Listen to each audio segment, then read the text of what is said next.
Welcome, welcome. Happy Thursday. This is the 8th day of July, the 24th episode of the Be Your Own Hero Show.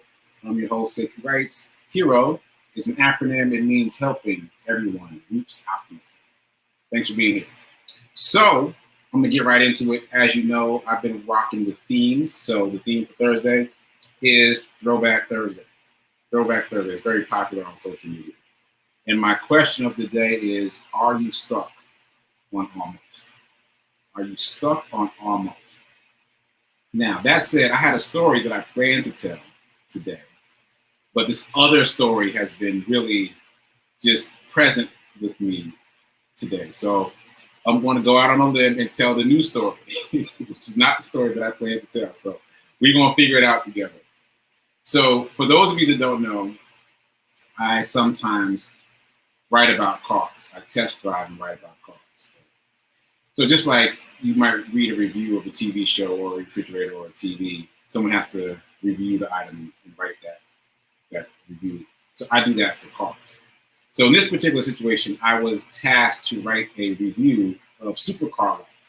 Supercar Life is as amazing as it sounds. It's a great name, right? Supercar Life is this brand where they invite people to come to a racetrack and drive supercars at speed. Supercars are the highest end cars, so the super top of the line cars, Lamborghinis, Ferraris, super high end cars. And the idea is that people who have supercars don't want to just drive them to the grocery store. They don't want to just drive them to Whole Foods. They want to actually experience what these cars are capable of. So you come to Supercar Life, you get to drive real amazing supercars at speed on the racetrack. They also have race car drivers to show you how to do it and how to do it better. So anyway, my job was to experience Supercar Life, amen for that, and then write about it. So I could fill a number of shows just talking about what happened that day, but I'm going to tell this one story. So I was on the racetrack in an Aston Martin. Sidebar, wow, right? So Aston Martin, the one I was in was $250,000, so expensive car. On the racetrack in Aston Martin, I'm coming around the back curve into the first straightaway. And I remember this vividly. There was a fly in the car. And under normal circumstances, you might not notice so much.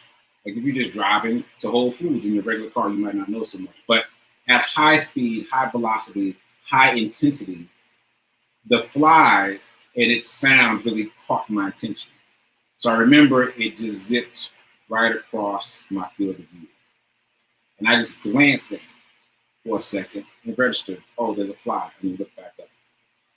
But in that brief moment of time, again, I'm moving at speed on the racetrack. That brief moment of time was all it took for the car to start to come off the track. So I glanced down, looked back up, and I'm off the track halfway. The left two wheels are off the track. There's gravel and dirt spewing up this kind of plume of dirt behind me, and I'm headed kind of towards the wall, right? So there's a lot going on instantaneously. So I look to my right. I know that I can get back on the track, and I maneuver back onto the track. I see that the car behind me is coming up very fast. He's coming in hot. He's coming around that corner hot. So I'm trying to get back on the track and accelerate so that he doesn't rear end me. So I'm doing that, and then I look forward and I see that the car in front of me is rubbernecking. He's trying to figure out what's going on behind him. So he has slowed almost to a complete stop in front of us. So he's slowing down. I'm slowing down to avoid hitting him and trying to speed up a little bit to avoid getting hit from behind. There's a lot going on in a very concentrated period of time, right? Fractions of seconds. Although it felt like a half hour, like time really did slow down. You've seen that in movies like in The Matrix and Blade, where there's this thing called bullet time, where the people who are moving really fast see the bullet coming and they're able to avoid it. And bullet time, from my own personal experience, is real. There's something that happens in the brain that it, in cases of high intensity, it slows everything down. So anyway, it felt like a half hour, but it was only a couple of seconds. So everything slowed down. I'm slowing down and speeding up. And then at some point, the car in front of me takes off. And then I take off immediately right behind them. And then the third car takes off right behind me. So the three of us are just moving in unison through the rest of the track. And we come into the pit on the other side. So we come into the pit on the other side. And we're getting out the car. And one of the instructors comes up, and the race car drivers comes up and asks what happened on the back straight. And my response was, what do you mean? That was my legitimate response. Like, I did not remember any of it. Anything that I just explained to you, I didn't remember any of it. It was gone. It was gone. And I still to this day wonder if I would remember it if he hadn't asked me what happened on the back straight. When he asked me that, and I said, what do you mean? He said, oh, you had some trouble back there. Then it all came back to me. But it was completely gone. All of it. All of it was completely gone. And so there's some lessons there. That's what happened. There's some lessons there. So at that time, I was the type of person to be fixated on almost, what almost happened. And so you would have expected me to have jumped immediately into the story of what almost happened. I almost crashed. That car almost reared into me. I almost ran into that car. All the almost, because that was my habit at the time. But because the experience was so compounded by pressure, by adrenaline, by everything that was going on, I didn't have time.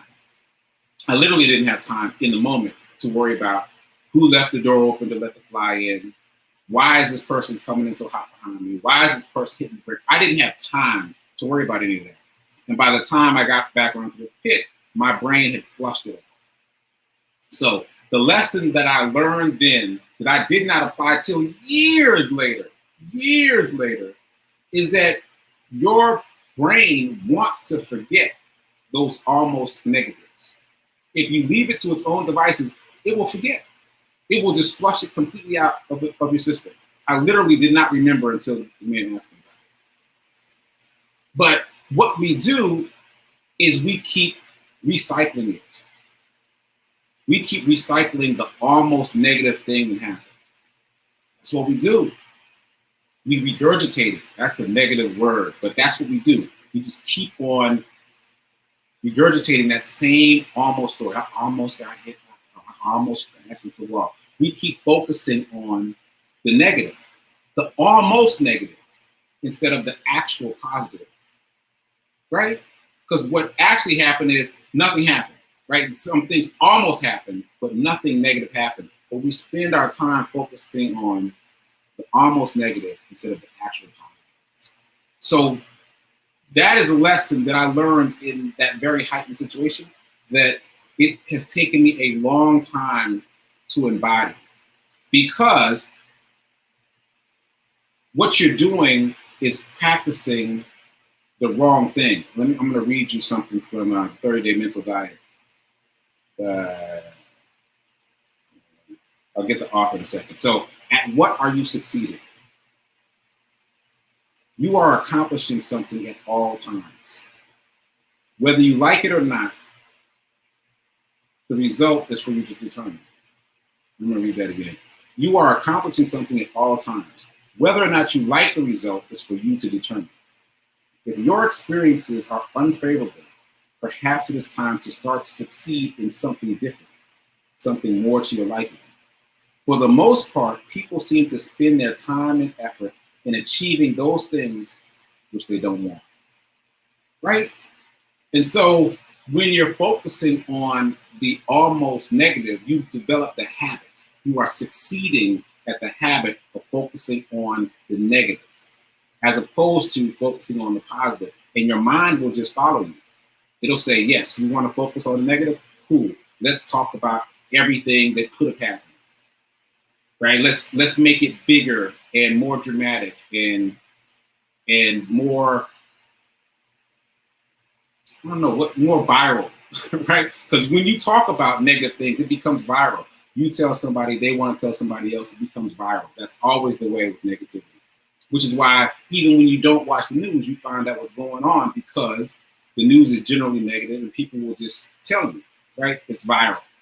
So you're practicing and creating a habit of looking at the negative.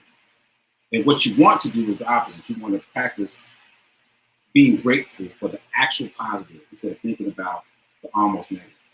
So that has been a hard-won lesson for me. I've been working at that for a minute, and I didn't even realize until I was just talking about it earlier that I got that lesson so long ago, because in the intervening time, I'm not gonna lie, I have been doing the almost. I've been focusing on the almost, but I am practicing letting that go and focusing on the positive. In that experience I just talked about, it was a blessing that nothing happened. It was also a blessing that I learned how the mind and body work to save you in heightened situations. And I learned to be trustful of my own instincts in a heightened situation. So I learned a lot. So anyway, that's my question. I'm gonna circle right back to it. Are you stuck on almost? If so, get yourself unstuck. Get yourself unstuck. Stop talking about those things that almost happened and focus on the actual positive fact that it didn't go the way that it could have gone. All right, so I'm done with that. Check out the 30-Day Mental Diet. Oh, I told you I'll tell you the author. The author is Willis Kinnear, and those of you that have been following the Reverend Listen know that she does a 30-Day Mental Diet class. We got to talk her into doing another one. It's really amazing. Check out the book and do the work of the book. The way it works is you read a section, a very small section, every day. I find that it takes about 8 minutes to read the section, the day section, and then it gives you exercises to do for that day.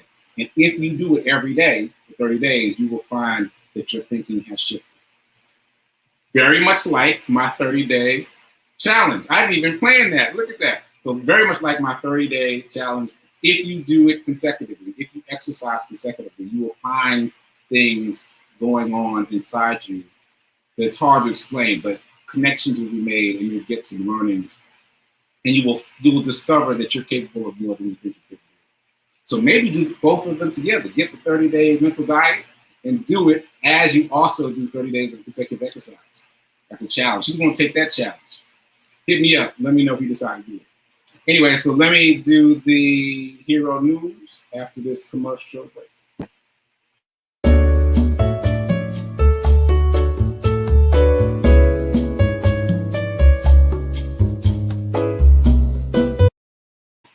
All right, so I also do that because it gives me a chance to check the comments. So shout out to Gladys, shout out to Lenora, thanks for tuning in, and shout out to Nan. Yeah, it's an important lesson and one we often forget and have to relearn. Yes, I keep relearning that same lesson, same lesson. And I'm grateful that I have such a powerful memory to pin that lesson on now. And maybe you do too. Just remember that time that Sekou almost went off the track and Aston Martin. Like, that's hard to forget, right? That'll help you be mindful about being attuned to the actual positive instead of the almost negative. All right, so in hero news, I'm running short on time. I'm gonna make it quick. So as I've mentioned, I always forget to introduce myself. My name is Sekou Wrights. I'm a professional creative.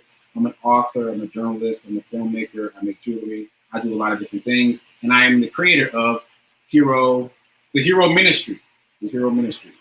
And that is an effort to create both awareness and actual clothing for the unhoused, brand new clothing for the unhoused. And we've got t-shirts, we've got socks, we've got masks, we've got hoodies. It started with hoodies and it has expanded since then. We are in support of a few different nonprofits who are on the front lines of the fight for the unhoused. And we have an event coming up on July 24th, the 24th of this month. That is the Tea and Tea event. Teas like t-shirts and tea like you drink. This is the third annual Tea and Teas event. It was created by Project Love Strong, and we are supporting that event with everything we got. We're going to support it with t-shirts, with socks. Shout out to the Congregation of Joy. Congregation of Joy has generated at least 12 pairs of socks, so super excited about that. And I just got separate but related. I just got hit up by my team captain in Louisville, Kentucky this morning. She wants 40 hero shirts for her church, which is completely unrelated to this. So again, I'm astounded at the way the hero ministry keeps moving and growing.